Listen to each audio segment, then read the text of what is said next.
What's up guys, my name is Ace, and just in case you've been living under a rock, the minimap is back in Modern Warfare, and today I wanted to share my impressions of this after this change has been made, because if you guys remember from the very first day of the beta, I did my initial day one impressions, very early impressions of the game, and my number one piece of feedback and criticism was the minimap. It turns out, after playing the beta for a bit, the majority of the community agreed. Charlie Intel did a poll, and over 117,000 people answered this poll, and 83% of them wanted the minimap back. So thankfully, Infinity Ward recognized this, and they offered us a compromise. They have now added the minimap back so it's always on in core game modes, just like it's always been in Call of Duty. But this time around, red dots for enemies will not appear unless you have a personal radar, UAV, or advanced UAV up. This is exactly the compromise I was asking for, and I've had a lot of people saying, how do you like it now? Now that you have the minimap back, did it improve your experience with the game? Because I wasn't really enjoying myself too much in the first day of the beta. My answer to that is absolutely 100%. This is a brand new game. This made all the difference in the world to me. Now, not everybody recognizes the importance of seeing teammates on the minimap, and that's fine. If you don't see that as something that's important, that's totally fine. You probably have a completely different playstyle and a completely different way of approaching the game. Fact of the matter is, core Call of Duty, since Call of Duty 4, where the multiplayer franchise exploded, has always had a minimap in core game modes, and this is a massive improvement over the previous compromise they had where you could see teammates through walls. A great way to put it is, before this minimap change, I felt like I was wearing glasses like this from How I Met Your Mother. Yeah, the information was still technically there, you could see your teammates through walls, but that was limited by your extremely narrow field of view on console.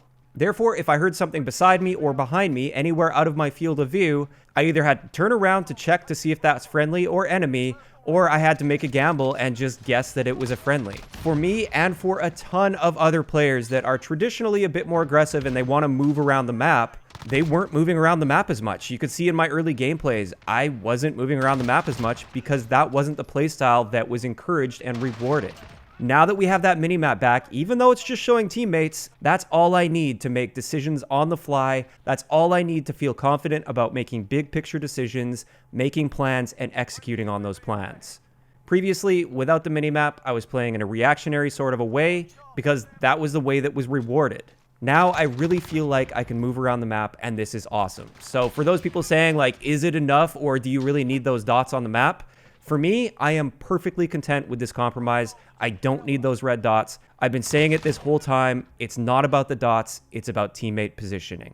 Now, I do want to be clear. The addition of the minimap, it's not like it's eliminated camping from the game. Camping and holding down power positions, getting up into a window, that's still a very effective and very much rewarded playstyle. I just like that now we have those extra tools to be able to deal with those situations, even when our team is not doing so well and unable to put up consistent UAVs. Additionally, something I immediately noticed when the minimap was added back is people are moving around more in general. Of course, campers will be campers, they're not going anywhere, and that's fine. I don't expect them to completely eliminate that playstyle. But in all, I have noticed people moving around a lot more, because previously, even for players that would normally want to be aggressive or at least move around a lot more, they would play much slower until they got their personal radar or their UAV up, then they would start moving around. Now, people are moving around from the very beginning, and like I said, I noticed this change immediately. Like the first game the minimap was added, people were moving around more, and this feels so much better. So am I happy about this change? Absolutely. It's completely changed the game for me, and I'm having a blast. I actually lost track of time playing last night. I was having so much fun with the game now, whereas before this change, I just wasn't enjoying myself. Now, that's not to say that the game is perfect. That's not to say that I'm not going to have more constructive criticism and feedback as time goes on. I do want this game to become the best it can be. And a big thing that it seems like a lot of the people in the comments section of my video where I was providing feedback, a big thing they missed is the fact that this is a beta and the developers are looking for feedback. I had so many people saying, like, quit whining, quit moaning, quit complaining. I'm providing constructive feedback because I want the game to be the best it can be. The developers can take that feedback or leave it. That is up to them. I'm not the one that's determining the direction of the game. I'm providing the feedback in a respectful manner with proper reasoning, and that's exactly what the developers are asking for. Also, for all of those people that are really upset about this change and really upset about the fact that they added the minimap to core game modes, I completely respect your opinion and your preferences, But I think a lot of you guys are forgetting about the fact that hardcore mode isn't going anywhere. That will still exist in the full build of this game, just like it always has in Call of Duty. And on top of that, you're also going to have access to another set of modes called Realism. And that's actually coming today. They're going to have their first set of Realism modes. I don't know exactly what time that update will hit, but you guys that prefer having no minimap will have more options than ever before in this Call of Duty game to play without a minimap. Remember, you guys are in the minority, just like hardcore players have always been in the minority with Call of Duty. You will still have your modes to play for those that enjoy that style of play. Let core be core, because the majority of Call of Duty players prefer playing core game modes and they prefer having the minimap always on. Additionally, another thing I've been seeing pop up a lot since we're on this topic, and I'm just kind of addressing like what's going on in the community and my opinions on this, I've been seeing a lot of people say that the Call of Duty community is always saying that it's always the same and that they need change and it's just the same game every year. And then when they do make a big change, everybody freaks out and hates it. First off, just wanted to remind those people that the Call of Duty community isn't one cohesive thing. It's comprised of millions of people with different opinions. When people don't like something, they'll be vocal about it, while the rest of the people will be enjoying themselves silently. So saying that the entire Call of Duty community was just clamoring for a massive change to the franchise, that's completely disingenuous. And in addition to that, when it comes to making changes and trying to innovate, not all changes are good changes. Not all changes are going to hit. And that's fine. That's part of innovating. That's part of pushing forward. Sometimes you have to take risks, try something, and if it doesn't work, that's fine. Go back to the drawing board. Try something different. Try again. Infinity Ward tried to push the limits here. They tried something new. It didn't land well with the community. They listened to feedback and they listened to the community. And at the end of the day, like I said, I think the solution they implemented here is absolutely for the best because it's going to please the most amount of people. The people that don't want a minimap will have more options than they've ever had before to play the game without a minimap. So why also take that choice away from the people that do want the minimap? So that was the main focus of this video, was talking about the minimap and the fact that it's back and my opinions and thoughts on everything in this change. But I did also want to talk a little bit about some of my other impressions that I had early on and if those impressions have changed over time. Like I said, my enjoyment has improved significantly with this minimap adjustment, but there are still issues that I'm having, and the number one issue that I'm having now is just the inconsistency with connections. Yes, this is a beta. I fully expect that they're tweaking and tuning things behind the scenes, trying to find that balance, and I never did expect the connection experience to be flawless.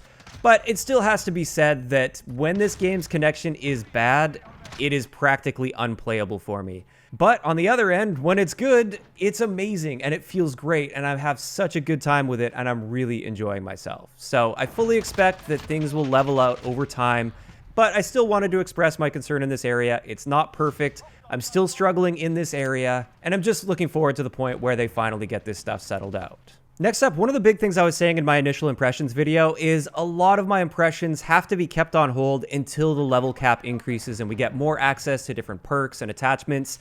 At that time, I honestly didn't even realize that you could unlock so many attachments because they were hiding attachments in the gunsmith, which they have acknowledged that that wasn't the greatest idea of them, and they will be making an adjustment to that so that you can properly see which attachments will be available and which level you have to reach on that weapon to get those attachments unlocked. So that's really nice to see. That definitely helps a lot. I was mentioning before, for instance, that the sprint out times, I couldn't really judge properly because we didn't have access to the pistol grip that would allow you to have a faster sprint out time. Now that I see that I have access to that and I've done some testing on it, sprint out times are great. I think they're in a really good place. So a lot of those concerns that I had pre-level cap increase have gone away now that I've actually seen what the game can be like when we can play the game properly and we're not limited to such a small portion of the game. As for a bunch of the other pieces of feedback I provided, it's been great to see Infinity Ward has really been keeping up with that, and most of them have been addressed. They will be changing either for the second weekend of the beta, or some of them won't be fixed until the full build of the game. But it's really nice to see that they are staying on top of this feedback. This is why we provide feedback, to make the game the best it can possibly be. Just a few things that they've addressed. First off, the lighting conditions, whether you're inside or outside, if you're in the cave or inside a building versus somebody outside, they've recognized that it can be way too difficult to see those people in those dark areas, and they will be making adjustments to this, which is awesome. The Semtex grenades will also be fixed for the second weekend of the beta, where if you stick them to a door or near a door, they would just not explode. They just sit there until you interacted with the door, then they'd suddenly explode, which does make for an interesting sort of a trap, but it's obviously a bug that shouldn't be there, so they've got that fixed. Also, a bunch of clipping issues where your character would clip into objects as well as those barricades. Those are going to be fixed. That's all been addressed. And this is great news. I feel like, as of right now at least, they're doing a great job. I really hope they end up following through this communication and interaction with the community post-launch as well, because we do see this pretty much every year. Throughout the beta, the developers are super responsive. They're really active. They're there talking to the community all the time, every single day. And then launch comes around and they just disappear. And you maybe hear from them once every month or two when there's an update.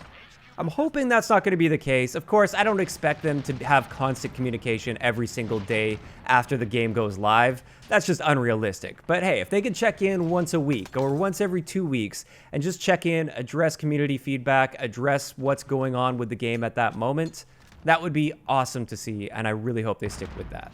But with that, I think that's a pretty good place to leave this video. I'd like to know in the comment section below, how do you guys feel about this minimap change that they made? Do you like the minimap change? Do you dislike it? Do you think they should add the red dots when enemies fire, even if you don't have a UAV up? Or are you like me, where you're totally fine with the compromise that they made? If you enjoyed the video, a like rating is always appreciated, and don't forget to subscribe for more if you haven't already. I'll talk to you guys next time.